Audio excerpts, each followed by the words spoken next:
This is a huge tragedy for the people of Ukraine unfolding before us.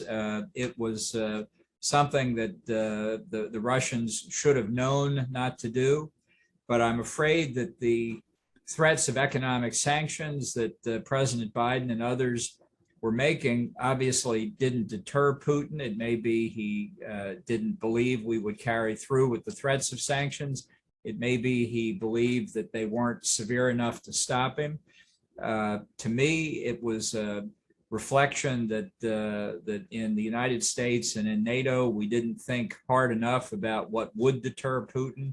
I had said going back to December, I felt we needed to put more American troops into Ukraine, more NATO troops, not to fight necessarily, but to be there with the Ukrainian troops so that the Russians would have to worry about it. And I think it's a great tragedy that we didn't do that.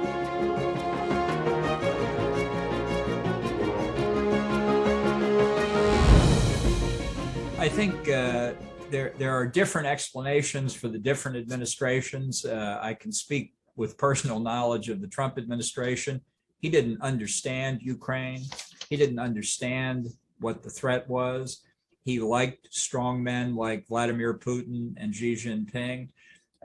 But he had his only real knowledge of Ukraine was the conspiracy theory that Hillary Clinton's famous server was hidden somewhere in Kiev, and that there was a conspiracy theory to help Hillary Clinton in the 2016 election and Joe Biden in the 2020 election. That was what the famous phone call with Zelensky was all about. I can't begin to describe how frustrating it was as we were trying to get weapons to security assistance to Ukraine. I'll just tell you that at one point, Trump asked me if Finland were part of Russia. So that's another example. He just was not in really the real world on this. The problem with Obama and Biden, they believe in something called the rules-based international order. They talk about it all the time. Tell that to Vladimir Putin. But sadly, the learning of this lesson has come too late now, but there are still things that we can do.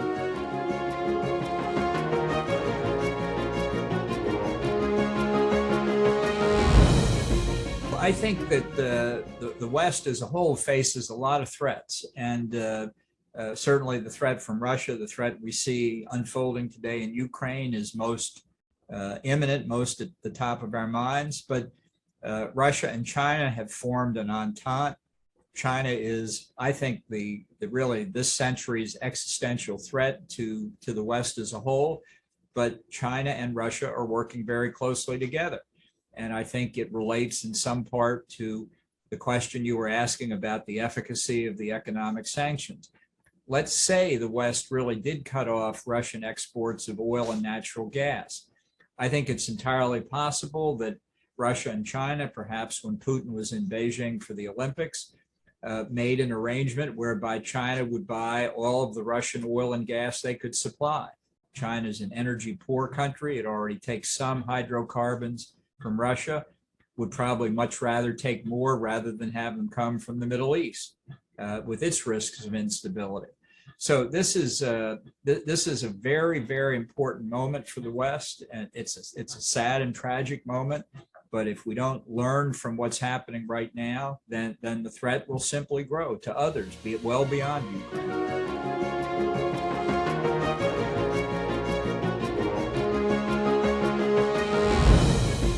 I think that's what Putin is counting on. He wants people to see this as a NATO failure. I think he sees a weaker NATO as meaning a stronger Russia. That's why Estonia, Latvia, and Lithuania, and Poland as well are so worried today. Maybe the Western Europeans aren't so worried, but the people in Eastern Europe are very worried for good reason. And I think, I hope that they are thinking about how to explain this better in Western Europe and the United States. This is going to be a long conflict, one way or the other, not just militarily. This is about very, very important values in Ukraine and the West as a whole. So it's a discouraging moment right now, but not one where we should lose hope, because the struggle is going to go on.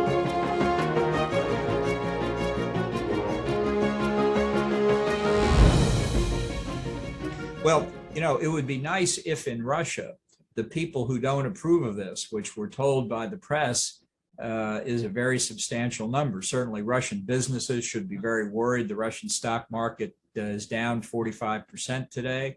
And I think it's very important for everybody in Ukraine to be telling their friends in Europe in particular, but also in the United States, where there are many descendants of immigrants from Ukrainians, that this is not a time to say, oh, well, it's a long way away. It doesn't have anything to do with us. It's a time to say, we do not accept that this can happen.